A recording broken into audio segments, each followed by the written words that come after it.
I seek refuge at the sacred feet of the blessed Ramana Maharshi, who carries out creation, preservation, and dissolution while remaining ever unattached.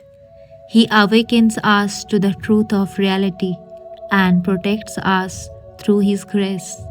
May I be able to express His teachings in a way that is worthy of Him. With devotion in thought, word, and deed, I bow to Bhagavan Sri Ramana Maharshi, the embodiment of the eternal, infinite, supreme being, existence, consciousness, and bliss, or Shat-Chit Anand. In his honor, I have gathered this collection of his teachings as a garland of wisdom, offering it to the sincere seekers of liberation. May they cherish it, adorn themselves with its truth, and attain freedom. This work is dedicated to the eternal Brahman, the essence and heart of all the Vedas and sacred scriptures. It reveals the incomparable realization of the Self, the highest truth praised in the Upanishads, and the supreme goal of all who seek true knowledge. May it serve as a guiding light for those on the path of liberation. Before we engage in any spiritual practice, abhayasa, on the path of self-realization, we must first listen to the instruction with an open heart and receptive mind. Who is a true teacher or Sadguru?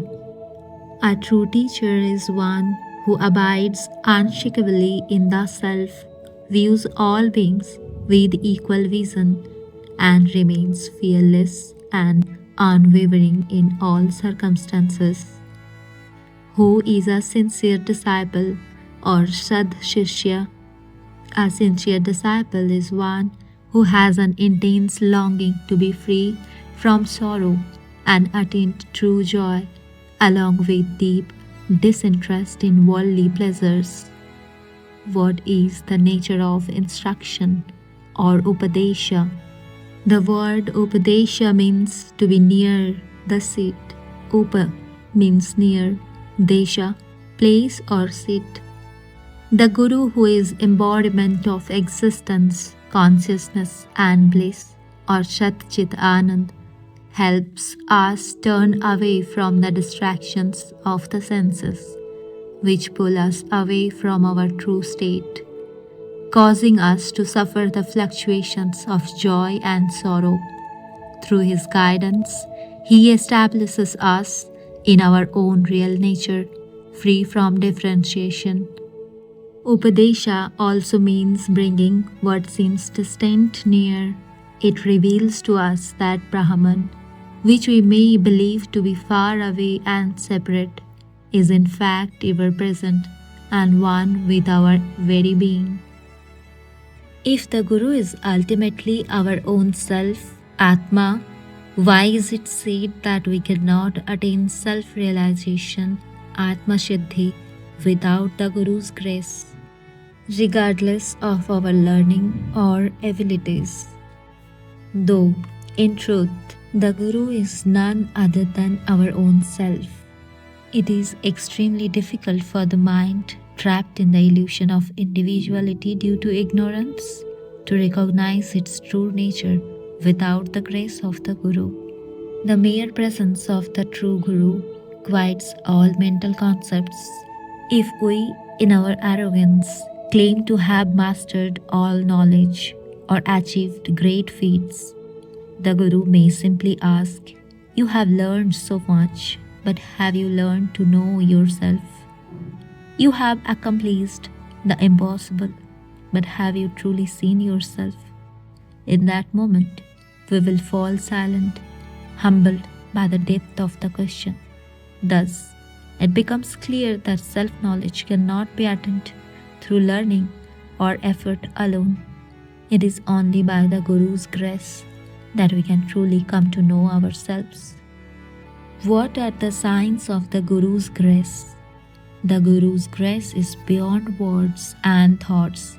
It cannot be described, only experienced. If it is beyond words, How do we realize our true nature? Through Guru's grace. It is like an elephant that wakes up upon seeing a lion in its dream. Just as the mere sight of the lion rouses the elephant from sleep, so too does the Guru's benevolent gaze awaken us from the slumber of ignorance into the clarity of true knowledge. Why is it said that the Guru is of the nature of the Supreme Lord or Sarveshwara?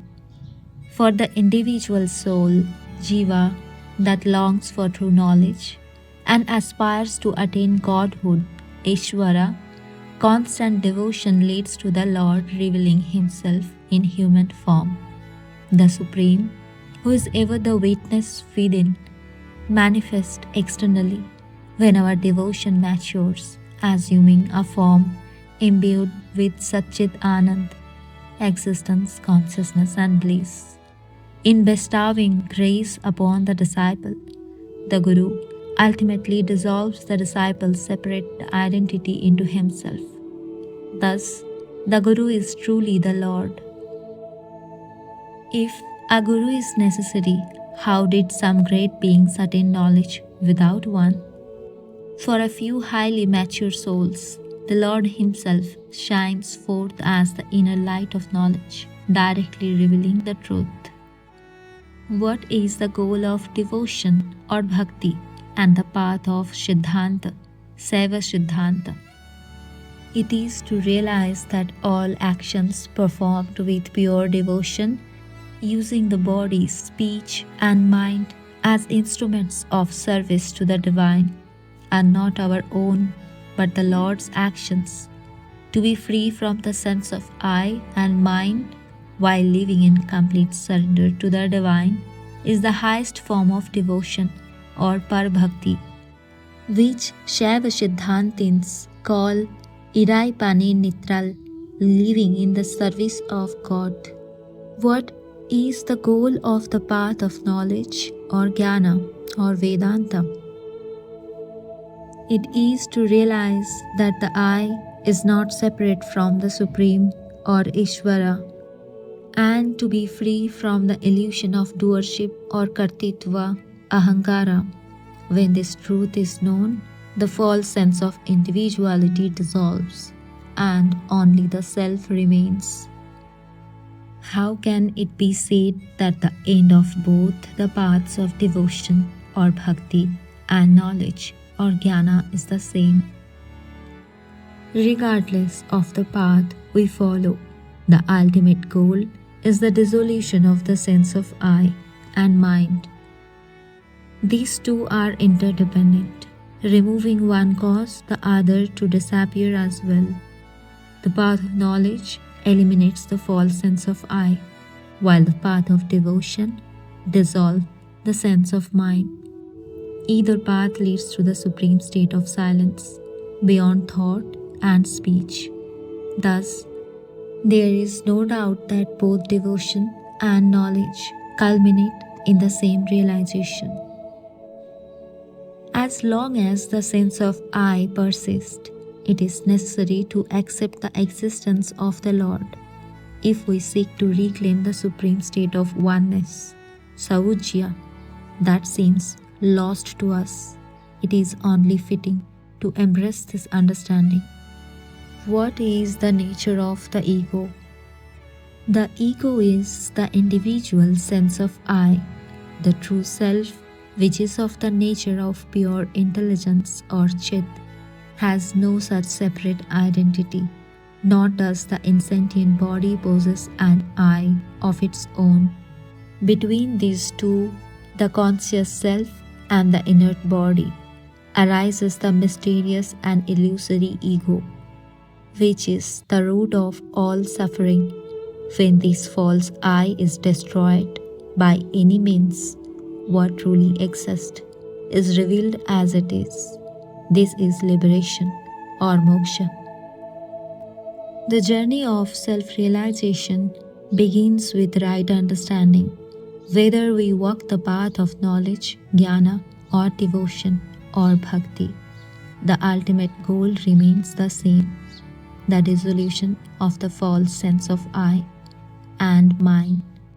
By the grace of the Guru, we are guided beyond ignorance to recognize our true nature, which is ever present, beyond thought, beyond words. In the upcoming videos, we will explore the practice or abhayasa that we must adopt once we have firmly grasped these foundational truths and fully assimilated these instructions. With the right understanding and the right practice, the path to liberation becomes clear.